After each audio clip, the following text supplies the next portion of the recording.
بسم اللہ الرحمن الرحیم۔ السلام علیکم۔ جب انسان نے پہلے اس زمین پر قدم رکھا تو اللہ نے انسان کو دنیا میں بھیجنے سے پہلے انسان کے زندہ رہنے کے لیے تمام سامان پیدا فرمایا۔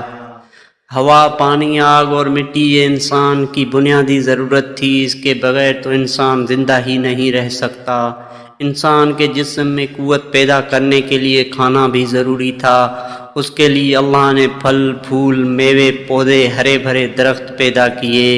اس کے علاوہ سر اٹھائے بلند و بالا پہاڑ، رواں دواں گنگناتے ہوئے چشمے، بل کھاتے دریا، بیکرا سمندر، چاند، سورج، ستارے، غرض کہ ہر وہ چیز جو انسان کے زندہ رہنے کے لیے ضروری تھی پیدا کی۔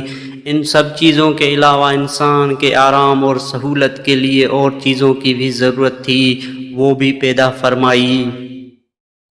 زمین آسمان کے اندر بے شمار چھپے ہوئے خزانے اور وسائل ہے، مثلاً لوہا، چاندی، ابرق، تیل، کوئلہ اور گیس ہے۔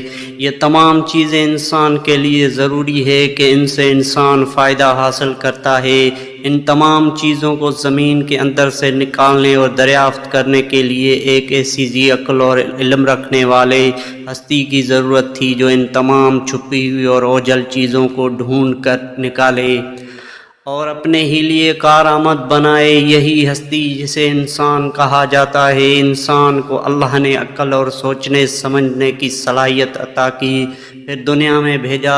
سب سے پہلے انسان حضرت آدم علیہ السلام تھے۔ انسان کی نسل حضرت آدم علیہ السلام سے چلتی اور تمام انسان حضرت آدم علیہ السلام کی اولاد ہے۔ اللہ تعالیٰ نے حضرت آدم علیہ السلام کو پیدا کرنے کے لیے ارادہ ظاہر کیا اور فرشتوں سے کہا، میں زمین پر اپنا خلیفہ بنانے والا ہوں۔ اس پر فرشتوں نے اعتراض کیا اور کہا، کیا آپ زمین پر انسان کو پیدا کرنے والے ہیں؟ انسان تو زمین پر فساد برپا کرے گا اور خون بہائے گا۔ ہم تو تیری پاکی بیان کرتے ہیں اور تیرا شکر بجا لاتے ہیں، کیا ہم عبادت کے لیے کافی نہیں ہیں؟ اللہ نے فرمایا، جو میں جانتا ہوں وہ تم نہیں جانتے۔ پھر اللہ نے خود اپنے ہاتھوں سے حضرت آدم علیہ السلام کا پتلا بنایا، پھر اسے سنوارا اور اسے مناسب شکل دی۔ اس کے جسم کا ہر حصہ خوبصورتی کے ساتھ بنایا، پھر اس مٹی کے پتلے میں اللہ نے اپنی روح پھونکی۔ پھر اللہ نے فرشتوں سے پوچھا کہ چیزوں کے نام بتاؤ اگر تم سچے ہو۔ فرشتوں نے جواب دیا، ہم نہیں جانتے، سب سے زیادہ تو آپ جاننے والے ہیں۔ ہم کو تو بس اتنا ہی علم ہے جو آپ نے ہم کو سکھایا ہے، آپ بڑے علم اور برکت والے ہیں۔ اللہ نے آدم سے کہا، اے آدم، ان فرشتوں کو ان چیزوں کے نام بتاؤ۔ اللہ نے آدم کو تمام چیزوں کے نام بتا دیے تو آدم علیہ السلام کے علم میں تمام باتیں آ گئی۔ حضرت آدم علیہ السلام نے ان چیزوں کے نام بتا دیے تو اللہ نے فرشتوں سے کہا، کیا میں تم سے نہیں کہتا کہ میں آسمانوں اور زمینوں کے اندر کا سب پوشیدہ باتوں کو جانتا ہوں، اور جو کچھ تم ظاہر کرتے ہو اور چھپاتے ہو سب کا علم رکھتا ہوں۔ اللہ تعالیٰ نے فرشتوں سے کہا کہ آدم کو سجدہ کرو۔ تمام فرشتوں نے آدم کو سجدہ کیا، لیکن ابلیس نے سجدہ کرنے سے انکار کر دیا، وہ غرور کرنے والوں میں سے تھا۔ تجھے کس چیز نے سجدہ کرنے سے روکا جبکہ میں نے تجھے حکم دیا؟ اللہ نے پوچھا۔ ابلیس نے کہا کہ آپ نے انسان کو مٹی سے بنایا اور مجھے آگ سے پیدا کیا۔ ابلیس کی معنی مایوس اور نا امید ہونا، اسی لیے کہا گیا کہ جو شخص اللہ سے نا امید ہوتا ہے وہ ابلیس کے تابع ہوتا ہے۔ جو لوگ ابلیس اور شیطان کے بہکاوے میں آ جاتے ہیں وہ پست ہمت ہوتے ہیں، جو فرائض ان کے ذمے ہوتے ہیں وہ ادا نہیں کرتے اور ذلیل و خوار ہوتے ہیں۔ جب ابلیس نے سجدہ کرنے سے انکار کیا تو اللہ نے فرمایا، تو آسمان سے اتر، تو نے تکبر کیا، تو ذلیل و خوار ہوا۔ ابلیس نے کہا کہ مجھے قیامت کے دن تک مہلت دیجیے۔ اس پر اللہ نے فرمایا، تجھے مہلت دی گئی۔ ابلیس نے کہا، میں تیرے بندوں کو گمراہ کروں گا اور ہر طرف سے ان کو گھیرے میں رکھوں گا، وہ تیرا شکر بھی نہیں کریں گے۔ اللہ تعالیٰ نے حضرت آدم علیہ السلام کو حکم دیا کہ اے آدم، تم اور تمہاری بیوی وحشت میں رہو اور جو کچھ کھانا ہے فراغت سے کھاؤ، اور ایک خاص درخت کی طرف اشارہ کرتے ہوئے کہا کہ اس درخت کی طرف نہ جانا ورنہ تم ظالم قرار دیے جاؤ گے۔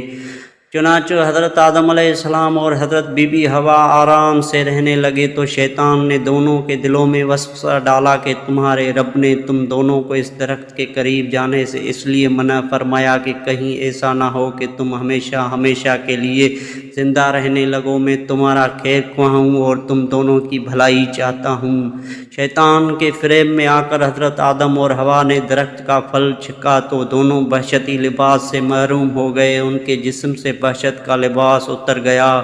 دونوں اپنے اوپر جنت کے پتے جوڑ جوڑ کر رکھنے لگے۔ ان کے رب نے ان کو پکارا اور کہا، کیا میں نے تم دونوں کو اس درخت کے قریب جانے سے منع نہیں کیا تھا اور یہ نہ کہا تھا کہ شیطان تمہارا دشمن ہے؟